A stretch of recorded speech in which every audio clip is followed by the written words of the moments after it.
আসসালামু আলাইকুম। কেমন আছেন সবাই?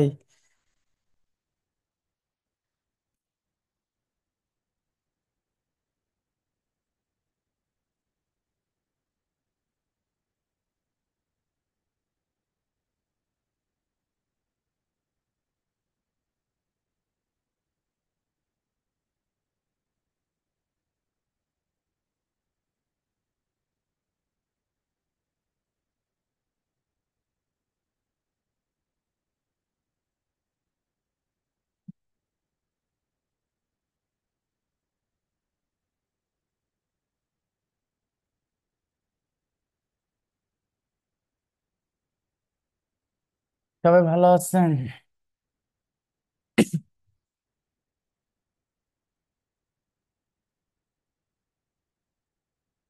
13 নম্বর ক্লাস কখন দেবেন? 13 নম্বর ক্লাস দেওয়া হয়ে গেছে। একটু দেরি হলো।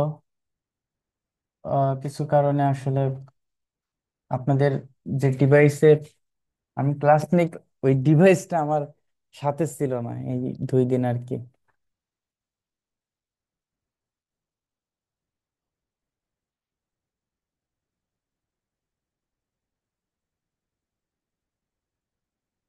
তো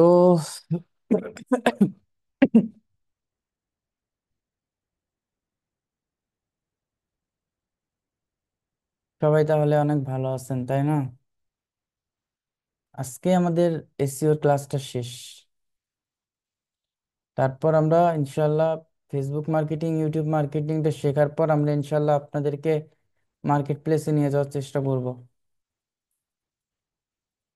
প্রথমত আপনাদেরকে যেটা বলবো সেটা হচ্ছে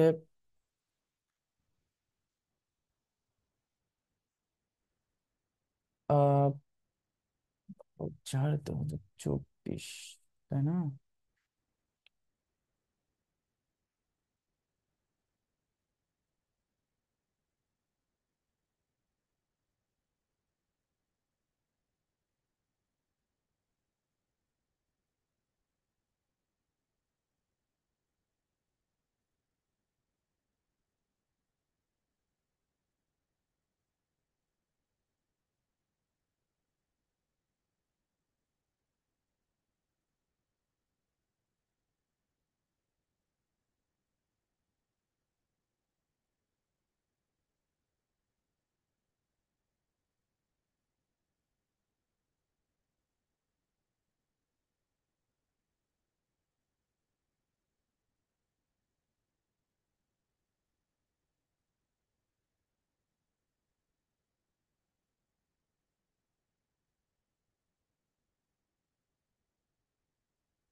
সবাই ক্লাসে জয়েন করছেন?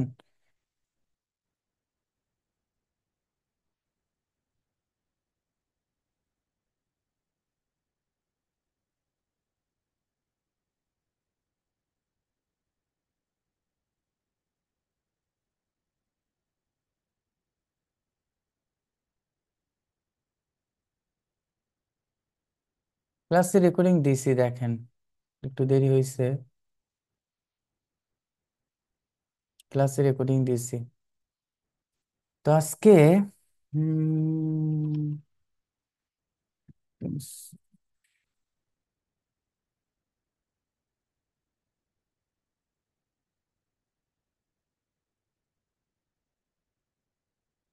সাউন্ড লো না, দাঁড়ান। আমি কথাই বলতেছি না। আমার আগে এগুলো রেডি করতে হবে তো, তারপর আপনাদের কাজকে বোঝাতে হবে। যার কারণে আমি নিজেই চুপ হয়ে আছি।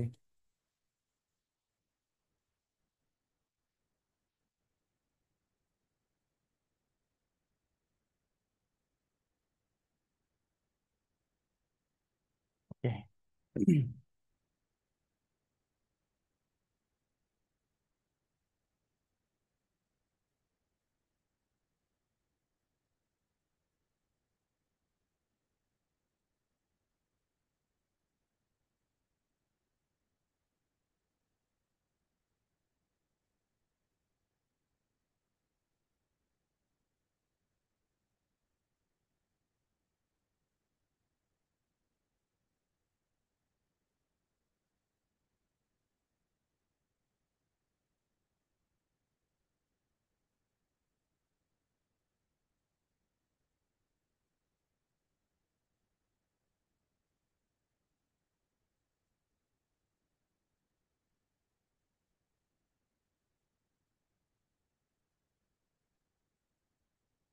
আচ্ছা,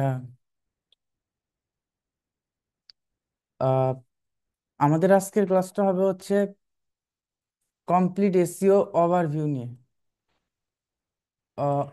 কমপ্লিট এসইও ওভারভিউ বলতে এটা বোঝানো হয়েছে যে আসলে আমরা একটা প্রজেক্টে কিভাবে কাজ করব, এই জিনিসটা। তো যখন একটা প্রজেক্টে আপনারা কাজ করবেন, আসলে কমপ্লিট এসইও প্রজেক্টে আমরা কিভাবে কাজ করি, অথবা আপনি কিভাবে কমপ্লিট এসইও প্রজেক্টে কাজ করবেন, এই জিনিসটা যদি আমরা অ্যানালাইসিস করতে যাই, ফার্স্ট আমাদেরকে ক্লায়েন্ট দুই ভাবে কাজ দিতে পারে। প্রথম নাম্বার হচ্ছে প্রথম নাম্বার হচ্ছে যদি ক্লায়েন্ট স্পেসিফিক কোনো প্রজেক্টে কাজ দেয়, আলাদা আলাদা প্রজেক্ট ভিত্তিতে কাজ দিতে পারে। যেমন ক্লায়েন্ট বলতে পারে যে তুমি আমাকে কিওয়ার্ড রিসার্চ করে দাও। ওকে, কয়টা কিওয়ার্ড রিসার্চ করে নেবা? আহ এতটা কিওয়ার্ড রিসার্চ করে নিলাম। তো এটার জন্য আমি $এত কস্ট আমাকে দিতে হবে। দ্বিতীয়ত, এটা একটা এটা একটা গেল। সেকেন্ডলি যেটা আসবে সেটা হতে পারে এটাই যে ফিক্সড প্রজেক্ট গুলা অন পেজ এসিও আমি আমি 10টা করে দাও, 10টার জন্য $কত দেবে। এই 10টার জন্য হতে পারে, আবার 20টার জন্য, 30টার জন্য। এগুলো কিন্তু ভাগে ভাগে বা প্রজেক্ট ভিত্তিতে কাজ, যে অফ পেজ এসিও করবা তুমি এটা করো, আমার টেকনিক্যাল এসিওর এটা প্রবলেম হয়েছে তুমি এটা করে দাও। এগুলো হচ্ছে আলাদা আলাদা কাজ, এগুলোর জন্য আলাদা আলাদা ডিমান্ড। বাট এই ডিমান্ডটা কখনো আমি বলবো না যে আপনি এত ডিমান্ড অবজার্ভ করেন বা আপনি এতটুকু চাইতে পারেন। এটা যার যার ব্যক্তিগত ব্যাপার। কেউ বেশি চায়, কেউ কম চায়, কেউ কম ডলারে কাজ করে, কেউ বেশি ডলারে কাজ করে। তবে এটুকু আমি সাজেস্ট করতে পারি যে ফার্স্ট আমাদের ইন্টেনশনটা থাকবে এরকম যে আমরা আমাদের দরকার কাজ, হোক বেশি ডলার হোক কম ডলার, বাট আমরা যেন ওই কাজটা প্রপারলি করে দিতে পারি এবং ভালো একটা রিভিউ নিতে পারি। এটা হচ্ছে প্রথম ইন্টেনশন থাকবে। যদি আমি দেখি যে যে কাজগুলো আমি $25 করতাম, ওই কাজগুলো এখন আমি $100 করি না, দেখা যায় $300 নিচে কাজগুলো করি না। এই ভ্যালুটা বা এই জিনিসগুলো, এই ডিমান্ডটা আপনার ডে বাই ডে ইনক্রিজ হবে। বাট ইনক্রিজ হওয়ার জন্য আপনার নিজেকে ব্র্যান্ড করতে হবে। যার কারণে প্রথম দিকে আপনার দরকার যে কাজ এবং কমপ্লিটলি কাজ করার একটা আপনার মধ্যে স্ট্রং মেন্টালিটি নিয়ে আসতে হবে। এটা কখনো কাজ না করা অবধি আপনি এই স্ট্রং মেন্টালি নিয়ে আসতে পারবেন না যে এই কাজটা আমি প্রপারলি সুন্দরভাবে কমপ্লিট করতেই পারবো। কাজ করতে গেলে প্রবলেম হবে, আটকে যাবেন। আপনি আমার থেকে শিখবেন, আমার থেকে শুনে নেবেন, আবার অনেক জায়গায় রিসার্চ করবেন যে এখানে আটকে গেছি, এটা আসলে কিভাবে ফিক্স করতে হয়। এই যে আমরা একটা কাজ করতে গিয়ে পাগলের মতো যে খোঁজাখুঁজি করি, এখান থেকে আসলে আসল স্কিলগুলো অর্জন হয়।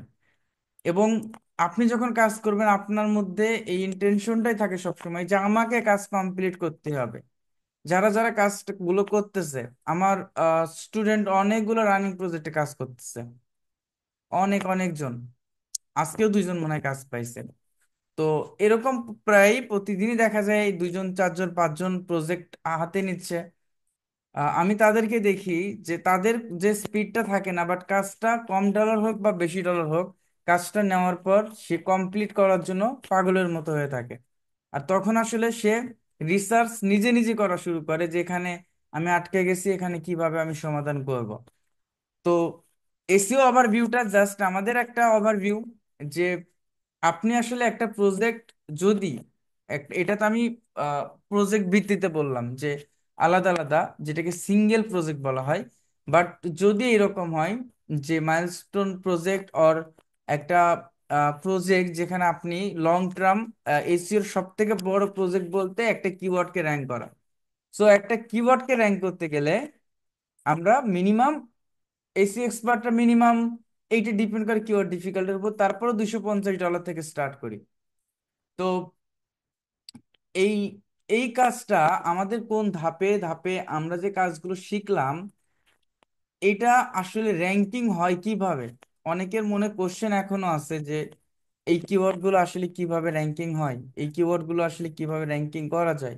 আমরা যেটা যেটা শিখতেছি সব এলোমেলো কাজ শিখতেছি মনে হচ্ছে যে এতদিন যেগুলো শিখলাম তাহলে কিওয়ার্ড কিভাবে র্যাঙ্ক হবে, এটা মনের মধ্যে কোশ্চেন আসতে পারে না? তো কিওয়ার্ড র্যাঙ্কিং এর প্রসেসটা হচ্ছে সামগ্রিক। আমরা যা যা শিখছি এই প্রত্যেকটা অপশন আপনাকে প্রয়োগ করতে হবে, প্রত্যেকটা স্কিল আমাদেরকে প্রয়োগ করে দেন হচ্ছে আমরা কিওয়ার্ড র্যাঙ্কিং করতে পারি। তো প্রথমত আমরা যেটা কাজ করছি যে আহ, এটা কিন্তু ধাপে ধাপে কাজগুলো করছি, ওইভাবে আমরা কাজ করব। বাট ক্লায়েন্ট আপনাকে কি করবে, ক্লায়েন্ট আপনাকে যে কাজটা করাবে সেটা হচ্ছে আপনাকে ক্লায়েন্ট বলতে পারে যে তুমি আমার এই কিওয়ার্ডটা র্যাঙ্ক করে দাও। প্রথমত যে এই কিওয়ার্ডটা র্যাঙ্ক করে দাও। একটা ওয়েবসাইট কখনো র্যাঙ্ক হয় না, একটা ওয়েবসাইটের স্পেসিফিক কোনো পেজ র্যাঙ্ক হয়। এটা তো আপনারা জানেন, এটা জানেন না যে ওয়েবসাইট কখনো, পুরো ওয়েবসাইট কখনো র্যাঙ্ক হয় না। র্যাঙ্ক হয় স্পেসিফিক কন্টেন্ট, র্যাঙ্ক হয় স্পেসিফিক ইউআরএল। প্রত্যেকটা পেজের জন্য আলাদা আলাদা ইউআরএল না? তো প্রত্যেকটা পেজকে আলাদা আলাদা ভাবে র্যাঙ্ক করতে হয় একটা ক্লায়েন্টের। তো এই ক্লায়েন্টটা সে র্যাঙ্ক করাবে ঘোস্ট ম্যানিকুইন সার্ভিস, অ্যান্ড এইটার ইউআরএল এর মধ্যে ঘোস্ট ম্যানিকুইন সার্ভিস আছে। তো এই কিওয়ার্ডকে যদি আপনি র্যাঙ্ক করাতে চান তখন অনলি অনলি ফোকাস রাখতে হবে কোন পেজের উপর? আমরা কি হোম পেজের উপর ফোকাস রাখবো নাকি এই পেজের উপর ফোকাস রাখবো বলেন তো? ঘোস্ট ম্যানিকুইন সার্ভিস এই পেজের উপর। আপনাকে কাজ দিছে যে এই পেজটা র্যাঙ্ক করে দাও। এখন এই পেজটা র্যাঙ্ক করতে গিয়ে আমরা কোনটার উপর ফোকাস দেব?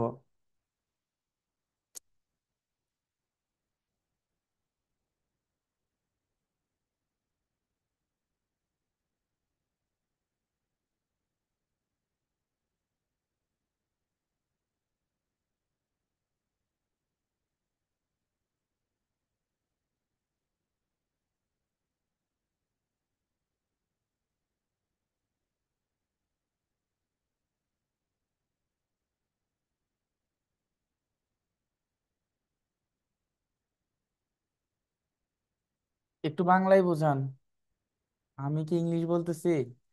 আমরা অবশ্যই কিন্তু এই পেজের ইউআরএল এর উপর আমরা নজর দেব, তাই না?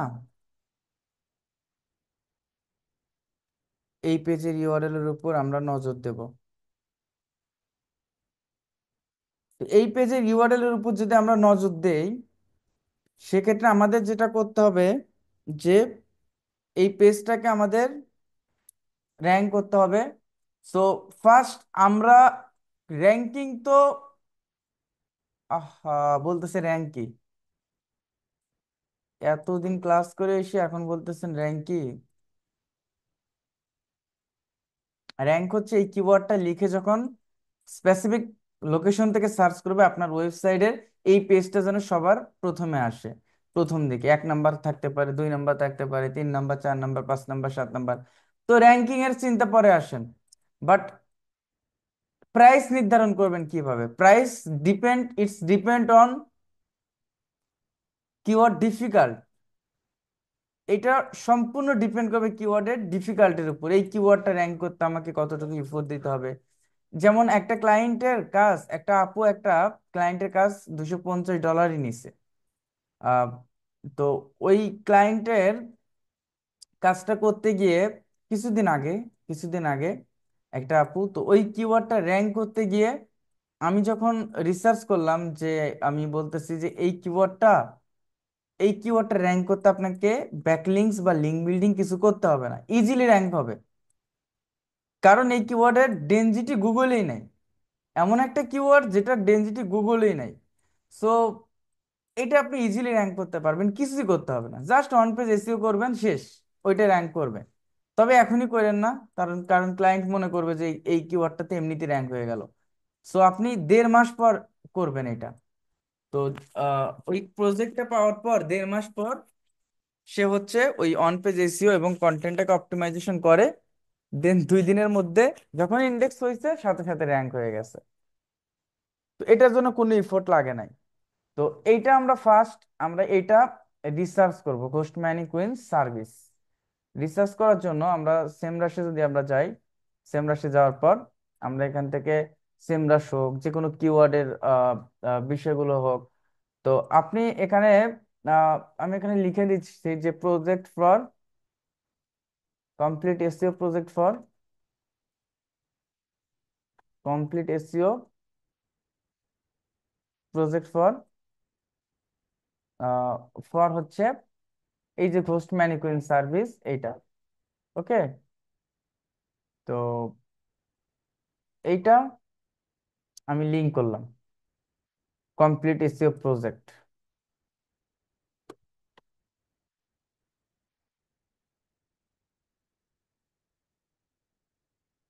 ওকে, তো ফার্স্ট আমাদের প্রজেক্টের বিষয়টা হচ্ছে টার্গেটেড কিওয়ার্ড। আপনি কোন কিওয়ার্ডটাকে র্যাঙ্ক করবেন? টার্গেটেড কিওয়ার্ড হচ্ছে আহ ঘোস্ট ম্যানিকুইন সার্ভিস, তাই না? Ghost mannequin, many mannequin service. And আপনি এই কিওয়ার্ডটা র্যাঙ্ক করতে হবে যে টার্গেটেড টার্গেটেড লোকেশনটা হচ্ছে United states of America. Okay, United states, United states. এখন ক্লায়েন্টের সাথে তো আগে দেখতে হবে, এমনিতে আপনি হুটহাট বলতে পারবেন না যে আপনি এত ডলার নেবেন। তো আপনি ঘোস্ট ম্যানিকুইন সার্ভিসটা, এটা আপনি কি করতেছেন, কপি করতেছেন এই কিওয়ার্ডটা। কপি করার পর আপনি সেমরাশে এখানে যাওয়ার পর আপনি দেখতেছেন। ওকে, হ্যাঁ, কিওয়ার্ড ওভারভিউতে গেছেন, কিওয়ার্ড ওভারভিউতে অথবা কিওয়ার্ড ম্যাজিক টুলসে। এটা কিওয়ার্ড ওভারভিউতে স্পেসিফিক একটা কিওয়ার্ড আমরা অ্যানালাইসিস করতে পারি। ইন্টার কিওয়ার্ডে আমরা টার্গেটেড কিওয়ার্ডটা দিয়ে দিলাম, অ্যান্ড ইউনাইটেড স্টেটস এটা, অ্যান্ড হচ্ছে United States and United Kingdom. Okay, United States দিলাম।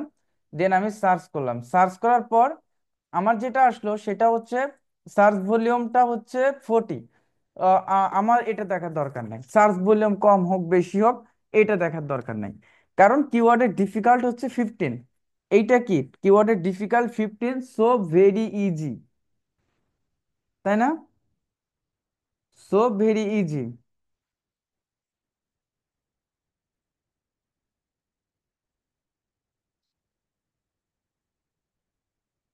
বুঝা গেছে? এখন এখন এখানে যদি এটা হচ্ছে গ্লোবাল ভলিউম, অ্যান্ড হচ্ছে এটা keyword volume, and keyword difficulty হচ্ছে 15%। এখন এই জায়গায় যদি আমরা দাম নির্ধারণ করতে পারি যে আমাকে সেমরাশ বলতেছে it is quite possible to rank for this keyword, you will need quality content, focus on the keywords intent. তার মানে সে বলতেছে যে আমার ওই রকম ব্যাকলিংকের প্রয়োজন নাই, but it's possible to rank, এটা র্যাঙ্ক করা পসিবল ফর দিস কিওয়ার্ড, এই কিওয়ার্ডটা। ইউ উইল নিড কোয়ালিটি, তোমার দরকার quality content, focused on the, এই কিওয়ার্ডটা দিয়ে কি করতে হবে, আমাদের একটা কোয়ালিটি কন্টেন্ট হলেই এটা র্যাঙ্ক করা পসিবল। আর ব্যাকলিংকের প্রয়োজন হলে আমরা ব্যাকলিংকটা করলাম। তার মানে এইটা ইজি টু র্যাঙ্ক। আপনি নতুন হিসেবে অ্যাজ এ নিউজ সেলার হিসেবে আপনি কেমন সার্চ করতে পারেন? 250 থেকে আপনি $350 বা 400 পর্যন্ত আপনি চার্জ করতে পারেন। এটা ক্লায়েন্ট বুঝে, এর বেশিও আমরা করতে পারি। আবার যদি কিওয়ার্ড ডিফিকাল্ট যদি দেখেন যে 25+, তখন আপনি কি করবেন? আপনি 300 থেকে আপনি 400 বা $450 পর্যন্ত আপনি চার্জ করবেন, কারণ আমাদের গেস্ট পোস্টিং তো লাগে, অনেক কিওয়ার্ড র্যাঙ্কিং করতে, তখন আমাদের কষ্ট হয়। আবার যদি দেখেন যে না, কিওয়ার্ড ডিফিকাল্ট 30+, তখন কি করবেন? তখন আপনার 450 থেকে $800 পর্যন্ত আমরা চার্জ করতে পারি। এখন যদি দেখেন যে কিওয়ার্ড ডিফিকাল্ট 40+, সো ওই ওটা নেওয়ারই দরকার নাই, কারণ ওইটা র্যাঙ্ক করতে পারবেন কিনা ওইটা আপনি নিজেও জানেন না। বোঝা গেছে? সো এটা ডিপেন্ড করবে কিওয়ার্ডের ডিফিকাল্টের উপর। আর এইটা যদি আমরা এখন দেখি যে কিওয়ার্ডের ডিফিকাল্ট কত, 40+, এখন ক্লায়েন্টকে কি বলবেন? ক্লায়েন্টকে আপনি না করে দেবেন যে এই কিওয়ার্ডটা আমি র্যাঙ্ক করতে পারবো না, সো অন্যজনের কাছে যাও? না। আমাদের যদি একটা কাজ আমরা না পারি, আমাদের হাতের নাগালের মধ্যে থাকে না থাকে, সেক্ষেত্রে আমরা ক্লায়েন্টকে কি বলতে পারি? ক্লায়েন্টকে আমরা বলতে পারি যে এই কিওয়ার্ডটা তোমার জন্য র্যাঙ্ক করা খুব কঠিন, এবং এই কিওয়ার্ডটা থেকে তুমি ট্রাফিক পাওয়ার সম্ভাবনা তোমার অনেক hard. So you can select relevant keyword. তুমি এই রিলিভেন্ট কিওয়ার্ডগুলো তুমি সিলেক্ট করতে পারো। কি কি রিলিভেন্ট কিওয়ার্ড আপনি এখান থেকে দিয়ে দিলেন, যে রিলিভেন্ট কিওয়ার্ড যেটা, যে ঘোস্ট ম্যানিকুইন সার্ভিস থেকে ghost mannequin photo editing service আছে, এটা ইজি। ঘোস্ট ম্যানিকুইন সার্ভিসেস আছে, ঘোস্ট ম্যানিকুইন ইফেক্ট সার্ভিস আছে, যেগুলো রিলিভেন্ট কিওয়ার্ড গুলো ভালো। সো আমরা তাদেরকে, যে এই কিওয়ার্ডটা র্যাঙ্ক না করে তোমার এই কিওয়ার্ড গুলো র্যাঙ্ক করতে পারবা, বাট এটা সার্চ ভলিউম কম হলেও তুমি ট্রাফিক গুলো পাবা। এটা বুঝছেন সবাই? বুঝছেন? তার মানে আমরা কি সাজেস্ট করব? সাজেস্টের বিষয়টা বুঝছেন তো, তাই না? যে তুমি এই কিওয়ার্ডটা র্যাঙ্ক না করে এই কিওয়ার্ডটা র্যাঙ্ক করতে পারো, কারণ আমি তো এই কিওয়ার্ডটা র্যাঙ্ক করতে পারতেছি না, তার মানে আমি তাদেরকে সাজেস্ট করতেছি তাকে। বোঝা গেছে? আচ্ছা, এখন আপনি এখানে একটা, আমি এখানে একটা ফার্স্ট কিওয়ার্ডটা অ্যানালাইসিস করি। First keyword analysis. আচ্ছা, আমরা ফার্স্ট কিওয়ার্ড দেখছি, আমরা কি দেখছি? কিওয়ার্ড রিসার্চ না, অ্যানালাইসিস। তো প্রথম কিওয়ার্ড অ্যানালাইসিস যদি আমি করতে যাই, যে এখান থেকে আমরা কিওয়ার্ড অ্যানালাইসিস করতে গেলে আমাদের প্রজেক্টের জন্য আমাদের ওই একটা টার্গেটেড কিওয়ার্ডটা অ্যানালাইসিস করতে হবে। আমি যদি এখান থেকে ইনসার্টে যাওয়ার পর ট্যাবলে যাই, এটা হচ্ছে main keyword, search volume and keyword difficult, তাই না? ওকে, এটা এটা হচ্ছে main main keyword. Main keyword. দ্বিতীয়টা হচ্ছে কিওয়ার্ড ডিফিকাল্ট। আর একটা হচ্ছে সার্চ ভলিউম। এখানে অন্য কোনো কিওয়ার্ড আসবে না, সার্চ ভলিউম। দেখেন আমাদের কাজ হচ্ছে স্টেপ বাই স্টেপ। যেমন আমি যদি একদম ধাপে ধাপে বোঝাই, যে কিওয়ার্ড রিসার্চ করছি ফার্স্ট, আমাদের কিওয়ার্ডটা রিসার্চ তো করতেই হবে। ফার্স্ট আমরা কি করছি? কিওয়ার্ড রিসার্চ করছি। আমরা ওই কিওয়ার্ডটা রিসার্চ করে কি করতে হয় বলেন তো?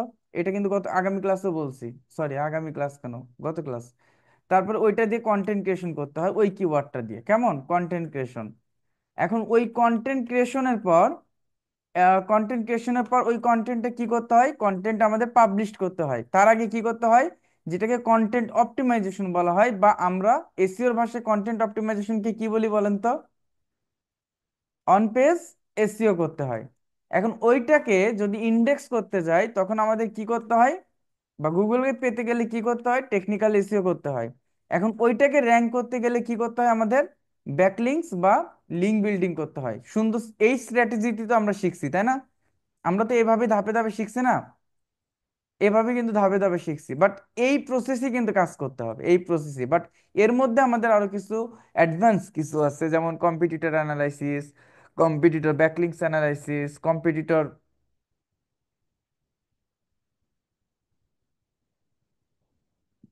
বোঝা গেছে? হ্যাঁ, শামসুজ্জামান সাকিব ভাই, এইটা অফিসিয়ালি লঞ্চ করছে, যে কোয়ালিটি অফ কন্টেন্ট। এটা এখন না, 2025 না, এটা 2024 সাল থেকেই ছিল।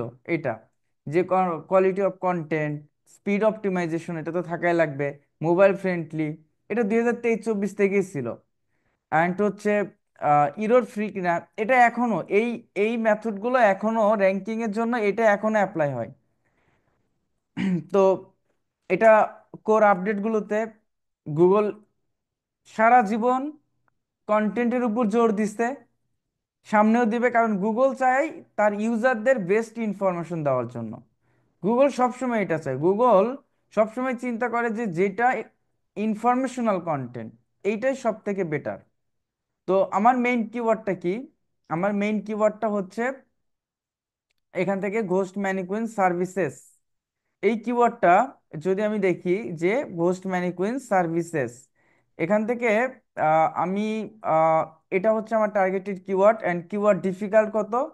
কিওয়ার্ড ডিফিকাল্ট হচ্ছে 15%, কত? 15%। অ্যান্ড হচ্ছে সার্চ ভলিউম কত? সার্চ ভলিউমটা হচ্ছে গ্লোবাল, গ্লোবাল ভলিউম কত? 920। বোঝা গেছে? 920। ওকে। তো এইটা হচ্ছে গেল। আমি, আপনি বেস্ট হয় এগুলা ক্লায়েন্টের সাথে সাথে শেয়ার করা। সেক্ষেত্রে আপনি দিতে পারেন যে relevant keyword research. Relevant keyword research বলতে এই কিওয়ার্ডগুলো কোথায় কাজে লাগবে? ক্লায়েন্টের জন্য এটা হেল্প করবে যে টার্গেটেড কিওয়ার্ডের সাথে সাথে যদি তার রিলিভেন্ট কিওয়ার্ডগুলো র্যাঙ্ক হয়, তাইলে সে একটাতে কয়টা পাচ্ছে? অনেকগুলা ট্রাফিক পাচ্ছে। বাট রিলিভেন্ট কিওয়ার্ড র্যাঙ্ক করার ওয়েটা হচ্ছে আমাদের রিলিভেন্ট কিওয়ার্ডগুলো, কিওয়ার্ড প্রমিনেন্স যেটা বলে, কিওয়ার্ডের ধারাবাহিকতা বজায় রেখে সুন্দর জায়গায় প্লেসমেন্ট করতে হবে। তারপর হচ্ছে আহ, আমাদের হেডিংগুলোর মধ্যে রিলিভেন্ট কিওয়ার্ডগুলো আমাদের রাখতে হবে। এই জিনিসগুলো হচ্ছে রিলিভেন্ট কিওয়ার্ড। সো আপনি যেটা করবেন যে 3-4টা রিলিভেন্ট কিওয়ার্ড আপনি রিসার্চ করে নেবেন। ওকে, 3-4টা রিলিভেন্ট কিওয়ার্ড আপনি রিসার্চ করে নেবেন। রিলিভেন্ট কিওয়ার্ড আপনি এখান থেকে দেখছেন। এখন বলতেছি রিলিভেন্ট কিওয়ার্ডটা কি। আপনি সেই প্রথম থেকে ক্লাস দেখে আসেন, তারপর বলবো।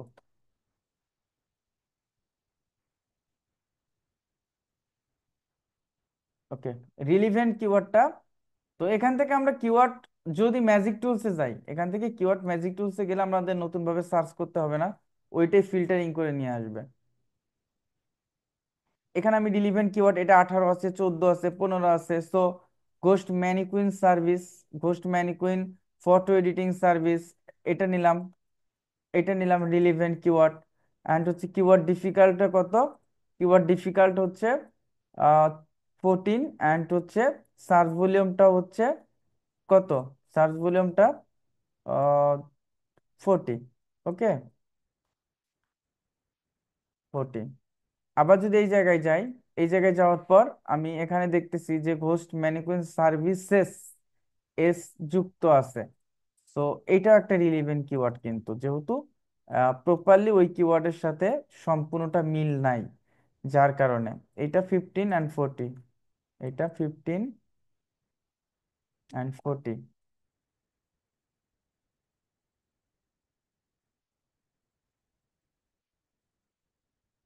15 and 40। ওকে। ওকে, ওই ফন্টটি দিয়ে, ওই ফন্ট দিলে এখান থেকে কপি করতে হবে। 40 অ্যান্ড আদার যতগুলো থাকবে। তো আপনারা এটাকে ধাপে ধাপে আমি দুইটাই দিয়ে দিলাম, না হলে অনেক সময় লাগবে। তো মেইন কিওয়ার্ড অ্যান্ড রিলিভেন্ট কিওয়ার্ডটা আমি এখান থেকে সিলেক্ট করে নিলাম। এখন আমাদের কাজগুলো থাকবে কি? কিওয়ার্ডটা দিয়ে আমাদের কিওয়ার্ড রিসার্চটা হয়ে গেছে। এখন কন্টেন্টটা রাইট তো করবে, ক্লায়েন্ট হোক, আপনাকে দিয়ে রাইট করানো হোক, বা আপনাকে, আপনি যদি না পারেন কন্টেন্ট রাইটার দিয়ে হোক। এখন আমাদের স্টেপ নাম্বার হচ্ছে পরেরটা, যে আমাদের অন পেজ এসইওটা আমাদের করতে হবে, তাই না? On page SEO optimization, optimization এই জায়গায় অন পেজ এসইও অপটিমাইজেশনের মধ্যে আপনি ফার্স্ট কি করবেন? টাইটেলের মধ্যে টার্গেটেড কিওয়ার্ড দিতে হবে, যেটাকে আমরা টাইটেল অপটিমাইজেশন বলি। তারপর হচ্ছে আমাদের যেটা করতে হবে যে ইউআরএল অপটিমাইজেশন, ইউআরএল অপটিমাইজেশন। তারপর হচ্ছে হেডিং অপটিমাইজেশন,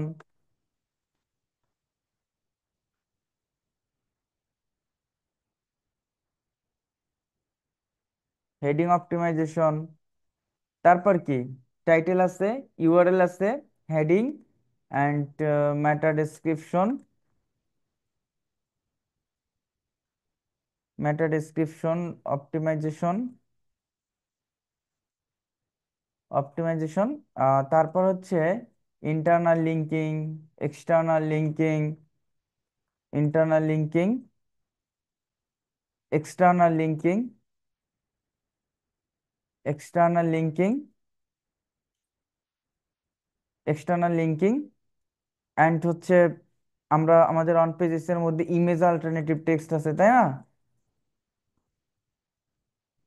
আচ্ছা, ওকে, তো এই কাজগুলা আমাদের অন পেজ এসইওর মধ্যে যে কাজগুলা, এই কাজগুলা কমপ্লিট হবার পর, অ্যান্ড কিওয়ার্ড ডেনসিটিটা খুব ইম্পর্টেন্ট র্যাঙ্কিং এর সাথে। এই কিওয়ার্ড ডেনসিটিটা কিন্তু অনেক ইম্পর্টেন্ট, কিওয়ার্ড ডেনসিটি। কারণ এই কিওয়ার্ড ডেনসিটিটা, ঘনত্বটা, র্যাঙ্কিংটা আরো বেশি বেশি দ্রুত করতে পারে কিওয়ার্ড ডেনসিটি। সো এইটার উপর কিন্তু অবশ্যই খেয়াল রাখবেন, অবশ্যই অবশ্যই খেয়াল রাখবেন। বাট কিওয়ার্ড ডেনসিটি আবার এমনি এক জায়গায় কিওয়ার্ড যদি বেশি বসান সেক্ষেত্রে ওইটা কিওয়ার্ড স্টাফিং বলে, যেটা র্যাঙ্কিংটা আরো কিন্তু ডিক্রিজ করে দেবে। সো গুগল অ্যালগোরিদম অনুযায়ী আমাদেরকে এই কিওয়ার্ড ডেনসিটিটা ঠিক রাখতে হবে, কিওয়ার্ডের ঘনত্বটা ঠিক রাখতে হবে। ওকে, এটা গেল। এখন আমাদের টেকনিক্যাল এসইও তো আমাদের অবশ্যই করতে হবে, বাট টেকনিক্যাল এসইও মোটামুটি সব ওয়েবসাইটে করা থাকে। বাট টেকনিক্যাল এসইওর মধ্যে একটা জিনিস আপনাকে খেয়াল রাখতে হবে টেকনিক্যাল এসইওর মধ্যে, যে এইটা এইটা কি আছে কিনা, এটা ইন্ডেক্স আছে কিনা। চেক, চেক ইন্ডেক্স, ইন্ডেক্স আছে কিনা। যদি ইন্ডেক্স না থাকে তাইলে আপনি যেটাই করেন না কেন কোনো লাভ আসবে না। সো এই ইন্ডেক্সের দিকে আপনারা অবশ্যই অবশ্যই নজর দেবেন। ওকে, আচ্ছা, এটা গেল, এটা গেল। এখন আমরা যেটা যাব, যে ওয়েবসাইটের টেকনিক্যাল কিছু অংশ আছে, টেকনিক্যাল কিছু অংশ আছে, যেমন হচ্ছে এই জিনিসগুলা র্যাঙ্কিং এর সাথে সরাসরি কানেক্টেড,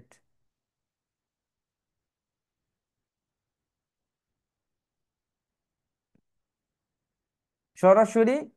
আচ্ছা, ডেনজিটি তাই না, এটা স্পেলিংটা ভুল গেছে।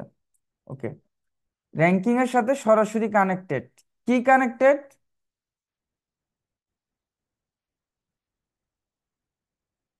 যে,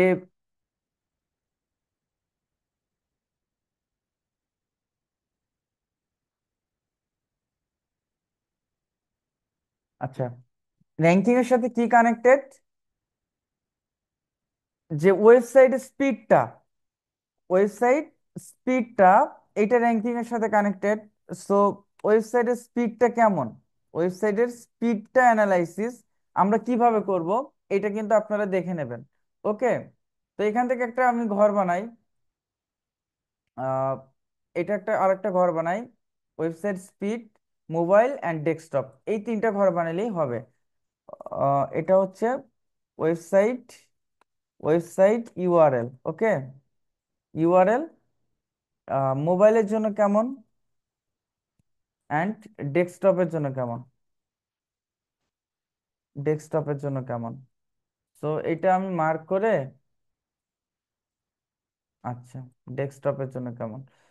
ওকে, তো এইটা আমাদের ওয়েবসাইট যদি এইটা হয়, এইটা হয়, আমি এখন কি করতে পারি,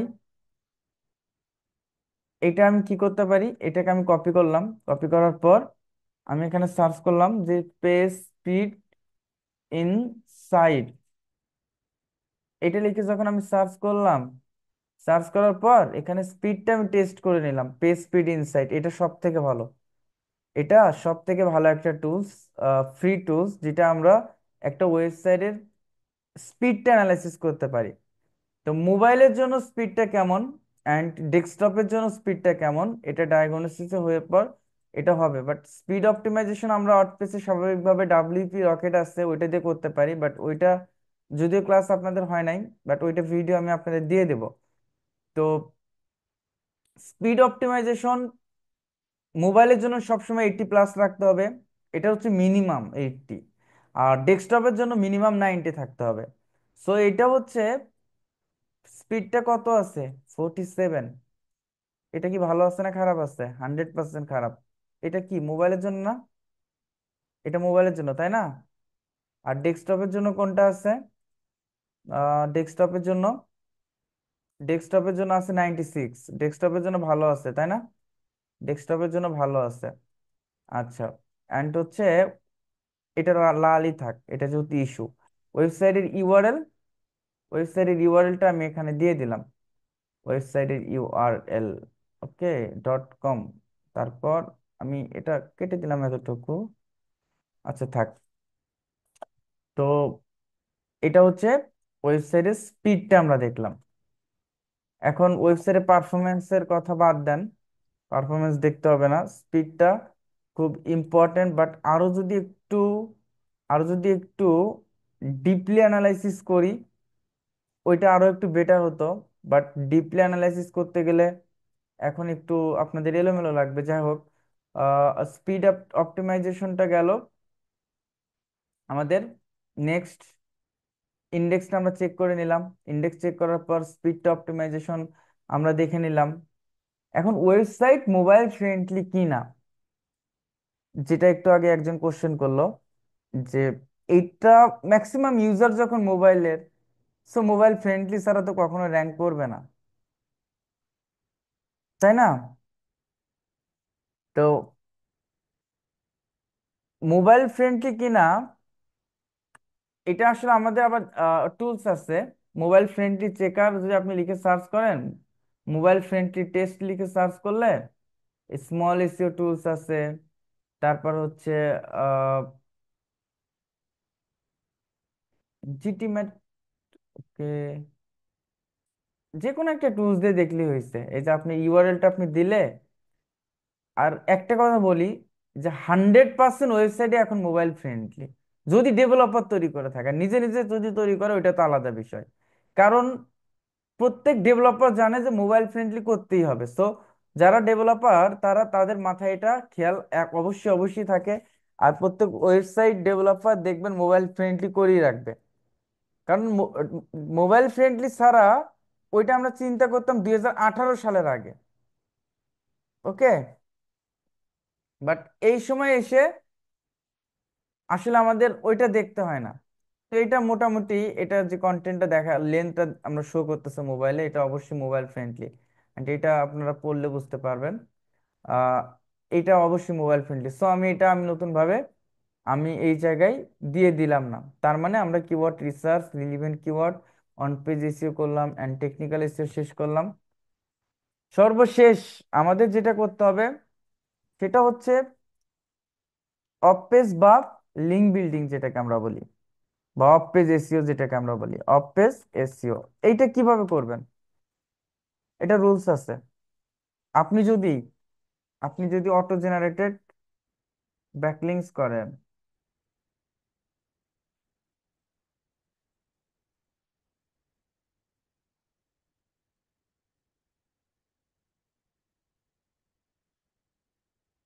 আচ্ছা, অটো জেনারেটেড ব্যাকলিংক করেন, ওইটা গুগল স্প্যামিং এর মধ্যে পড়ে যায়। গুগল বারে বারে বলে যে কন্টেন্টের মাধ্যমে ইনফরমেশন দিয়ে লিঙ্ক বিল্ডিং করো। আর এই ব্যাকলিঙ্ক গুলো আপনি, এটা আস্তে আস্তে আস্তে আস্তে ধাপে ধাপে প্রসেস, যার কারণে আমরা একটা প্রজেক্টে মিনিমাম 3 মাস সময় নেই একটা কিওয়ার্ড র্যাঙ্কিং করতে। আপনারাও তাই নেবেন ক্লায়েন্টের থেকে। আর এই যখন আপওয়ার্কে জবে বিট করবেন, দেখবেন 3 মাসের নিচে বিট করার কোনো অপশনই নাই এসসিওর কাজ। তো লেস দেন 3 মান্থ আছে, এইটা আছে। তো এখানে যদি আপনি দেখেন, যে আমরা যদি ব্যাকলিংটা করতে যাই, গেস্ট পোস্টিং যেটা বলেন, প্রতিদিন আপনি 7টা 8টা 10টা পর্যন্ত করতে পারবেন। অনেক ক্লায়েন্ট এসে বলে, এগুলো ক্লায়েন্টরা জানে না, ক্লায়েন্টদের বোঝাতে হয়। ক্লায়েন্টদেরকে এগুলা রুলস বোঝাতে হয়। যে আপনার অনেকে বলে যে 10,000 ব্যাকলিং দাও, 5,000 ব্যাকলিং দাও, একদিনে 200 ব্যাকলিং করে দাও, একদিনে 100 ব্যাকলিং করে দাও। করে দেওয়া তো কঠিন না, কিন্তু এটা একটা ওয়েবসাইটের জন্য খুবই হুমকি স্বরূপ, যেটার জন্য স্প্যাম স্কোরটা বেড়ে যায়। আর ওই ওই ওই ব্যাকলিং গুলো ইন্ডেক্স হয় না, ওইগুলো সব ফল হয়। বোঝা গেছে? যার কারণে আমাদের ব্যাকলিংসটা প্রতিদিন, বাট ধারাবাহিকভাবে নিয়মিত করতে হবে। 5টা 7টা 10টা এভাবে প্রতিদিন করতে হবে, ব্যাকলিং প্রতিদিন করতে হবে। তাইলে ডে বাই ডে আপনার ওয়েবসাইটটা ইনক্রিজে যাবে। বাট প্রথম দিকে যাবে না, কারণ ইন্ডেক্স হতে সময় লাগে। গুগলে ইন্ডেক্স হইতে একটা ব্যাকলিং সময় লাগে। ফ্রি ব্যাকলিং গুলো 2-3 মাস পর্যন্ত সময় নেয়। আর পেইড ব্যাকলিং গুলা 2 থেকে 15 দিনের মধ্যে ইন্ডেক্স হয়। তো অফ পেজ এর মধ্যে ধারাবাহিকভাবে করলেন, যে একটা একটা দুইটা প্রতিদিন ওয়েব 2.0 ব্যাকলিংস করলেন। তারপর হচ্ছে একটা দুইটা আপনি সোশ্যাল শেয়ার করলেন। সোশ্যাল শেয়ার করলেন। তারপর হচ্ছে সপ্তাহে একটা দুইটা হচ্ছে আপনি, এটা হলো উইকলি গেস্ট পোস্টিং করলেন, যেহেতু এটা পেইড মেথড বেশি, গেস্ট পোস্টিং করলেন। তারপর হচ্ছে আপনি করতেছেন কি, ডিরেক্টরি সাবমিশন করতেছেন একটা দুইটা পার ডে, ডিরেক্টরি সাবমিশন এটা করতেছেন। লোকাল বিজনেস হলে আপনি প্রতিদিন দুই তিনটা করে লোকাল সাইটেশন করতেছেন।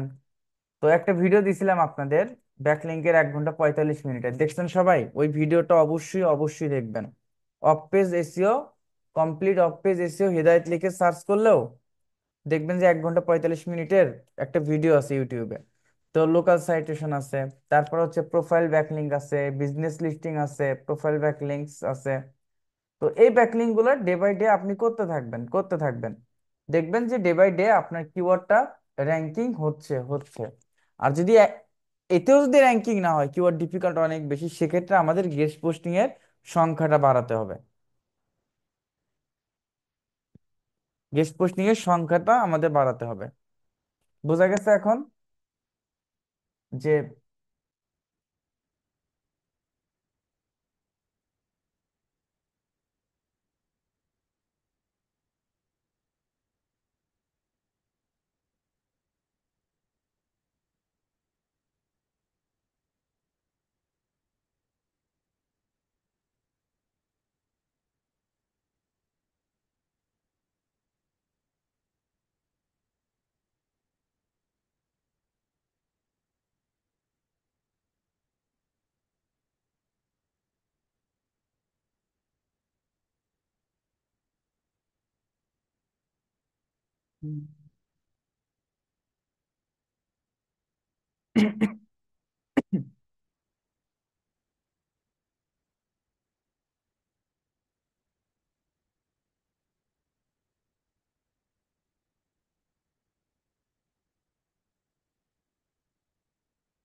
ওকে,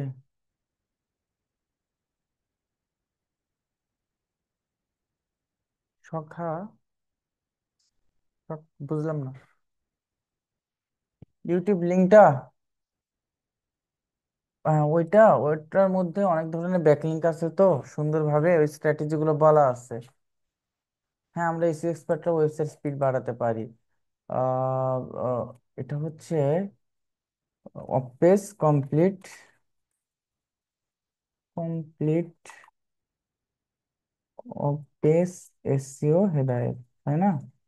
হেদায়েত লিখে সার্চ করলে এই যে এই ভিডিওটা, 1 ঘন্টা 45 মিনিটের এই ভিডিওটা দেখলে দেখবেন স্টেপ বাই স্টেপ আপনারা সুন্দরভাবে অফ পেজ এসইওটা বুঝে যাবেন পুরোটুকু দেখলে। একটু বড় ভিডিও, বাট ইনফরমেটিভ, এটা দেখলে বুঝতে পারবেন। লিঙ্কটা আচ্ছা, কি ব্যাপার, লিঙ্কটা তো আমি কপি করলাম মনে হচ্ছে।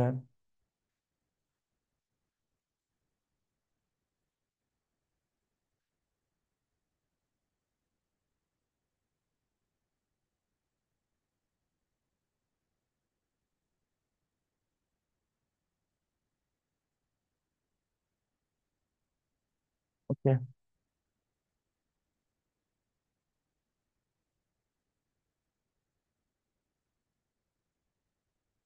কন্টেন্ট যত বেশি রিলিভেন্ট দেওয়া যায় তত কি র্যাঙ্ক বেশি হবে? হ্যাঁ, আর একটা ডাব্লিউপি রকেট প্লাগ ইন দিয়ে স্পিড অনেক ভালো বুস্ট হয়, রাইট? আর ডাব্লিউপি রকেটটা, এটা দুইটা ওয়েবসাইটের জন্য ইয়ারলি চার্জ হচ্ছে $59। এটা ক্র্যাক ভার্সন আছে এগুলা, $59। এটা ক্লায়েন্টের থেকে আমরা ওইভাবে চার্জ নেওয়া লাগে। এটা এটা হচ্ছে দুইটা ওয়েবসাইট ইউজ করা যায়। আর আনলিমিটেড যেটা, ওইটা মেবি কত ডলার যেন দেখলাম, 250 না 500। আচ্ছা, যাই হোক, আমরা স্বাভাবিকভাবে $59 দিয়ে কাজ করি তো। ক্র্যাক ভার্সন ভালো, বাট অনেক সময় এটা ওয়েবসাইটের থিমের উপর প্রভাব ফেলে।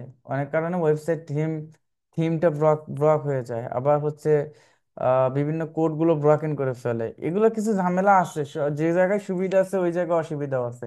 সিকিউরিটি প্রবলেম আছে, ওয়েবসাইট হ্যাক হওয়ার প্রবলেম থাকে। এটা আসলে অনেক কিছু আছে এগুলোর মধ্যে। তো এই শীটটা আমি আপনাদের সাথে আপনাদের ফেসবুক গ্রুপে আমি শেয়ার করে দিচ্ছি, যেন আপনারা পরবর্তীতে ভালোভাবে বুঝতে পারেন। আর আপনাদের যেটা পোর্টফোলিওর পোর্টফোলিও এসিও যত পোর্টফোলিও আছে, পোর্টফোলিও লিঙ্ক আমি কি আপনাদের সাথে শেয়ার করছি? পূর্বের কাজের যে অভিজ্ঞতার লিঙ্ক গুলা, ওই লিঙ্ক গুলো আপনাদের সাথে শেয়ার করতে হবে, তাই না? আর আগামী ক্লাসে আমরা যেহেতু সোশ্যাল প্ল্যাটফর্ম দিয়ে শুরু করব, সো যদিও এগুলো নিয়ে আমি ক্লাস নেই না, নেই ওই যে আপনার ক্যানভা, তারপরও ক্যানভা থেকে শুরু করতে হবে, তাছাড়া ঝামেলা আছে। ক্যানভা থেকে শুরু না করলে ঝামেলা আছে, এই কারণে ঝামেলা আছে কারণ অনেক ক্ষেত্রে ওই কভার লাগে, প্রোফাইল লাগে, এগুলো নিয়ে অনেকে ঝামেলা করে, যার কারণে ক্যানভা দিয়ে শুরু করতে হবে। আমি জানি যে 80% এখানে ক্যানভা সবার জানা আছে, তারপরও আগামী ক্লাসে ক্যানভা দিয়ে শুরু করতে হবে, তারপর আমাদের ওই সোশ্যাল প্ল্যাটফর্মে যেতে হবে। উপায় নাই।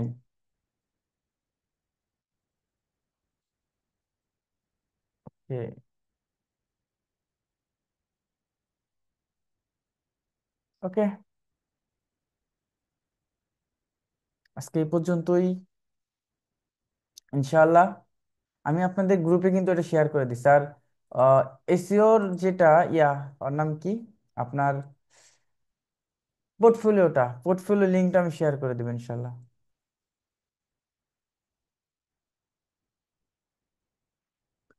আসিফ ভাই, এটা তো আমরা প্লাগইন ইনস্টল করতে পারি।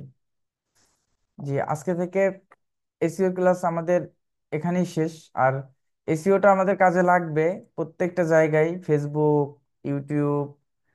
আরো বেশি নিতে পারলে ভালো লাগতো, এটা স্বাভাবিক ব্যাপার। হয়তো এসিওর ক্লাসটা 40 45 50টা নিতে পারলে আরো বেশি ভালো লাগতো। বাট যেহেতু এটা আমাদের ডিজিটাল মার্কেটিং এর ক্লাস, সবাই তো এখানে বিভিন্ন উদ্দেশ্য নিয়ে আসছে। অনেকে ফেসবুক মার্কেটিং, ইউটিউব মার্কেটিং। না, কত ক্লাস দেওয়া হয়েছে দেখেন। কারণ আমাদের আইটি সেন্টার থেকে নির্দেশনা অনুযায়ী 32, এটা আমাদের ক্লাস আছে 26টা, বাট আমি 32 পর্যন্ত ক্লাস নিতে পারবো। 32। তো এর মধ্যে আমাদের মার্কেট প্লেস আছে, আমি মার্কেট প্লেসে সর্বোচ্চ সময় দিতে চাই আপনাদের। মার্কেট প্লেস যেন ভালোভাবে আহ আমরা মার্কেট প্লেস যদি ভালোভাবে না বুঝতে পারি, তাইলে এত কিছু কোনো মানে হয় না। সো আমরা যেগুলো, আচ্ছা, ওইটা 13 নম্বর ক্লাস ছিল মনে হয়, আজকে 14 নম্বর ক্লাস।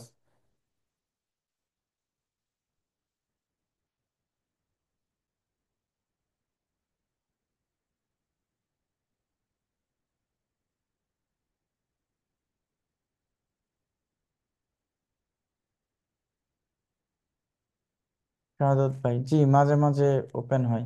আচ্ছা, তাহলে আজকে এই পর্যন্তই। ইনশাল্লাহ আমরা আগামী ক্লাসে যেটা দেখব, আমরা ক্যানভাটা শেখার পর আপনারা যদি বলেন ফেসবুক মার্কেটিং আগে শিখবো, ফেসবুকে নিয়ে যাব। যদি বলেন যে ইউটিউব মার্কেটিং আগে শিখবো, আমরা ইউটিউবে নিয়ে যাব। বাট এখানে কিছু কথা আছে। ইমেইল মেইল মার্কেটিং এ তেমন কিছু নাই, বাট আমি আসলে তেমন কিছু খুঁজে পাই না। বাট মেইল মার্কেটিং যদি শিখতে হয় প্রফেশনালি, মেইল চিম, তারপর হচ্ছে মেইল অটোমেশনের কাজ, আহ, এই কাজগুলো শেখাটা বেটার। বাট এগুলো শিখতে অনেক অনেক সময়ের প্রয়োজন। আর ব্যক্তিগতভাবে আমি মার্কেট প্লেসে মেইল মার্কেটিং নিয়ে কাজ করি না, সো আমি মেইল মার্কেটিংটা নিয়ে আপনাদের ক্লাস নেব না। Mail marketing and Instagram and ফেসবুকটা সিমিলার, যার কারণে ফেসবুকটা আমি নেব। হ্যাঁ, ওকে, আজকে এই পর্যন্তই। সবাই তাহলে ভালো থাকেন, সুস্থ থাকেন। আল্লাহ হাফেজ, আসসালামু আলাইকুম।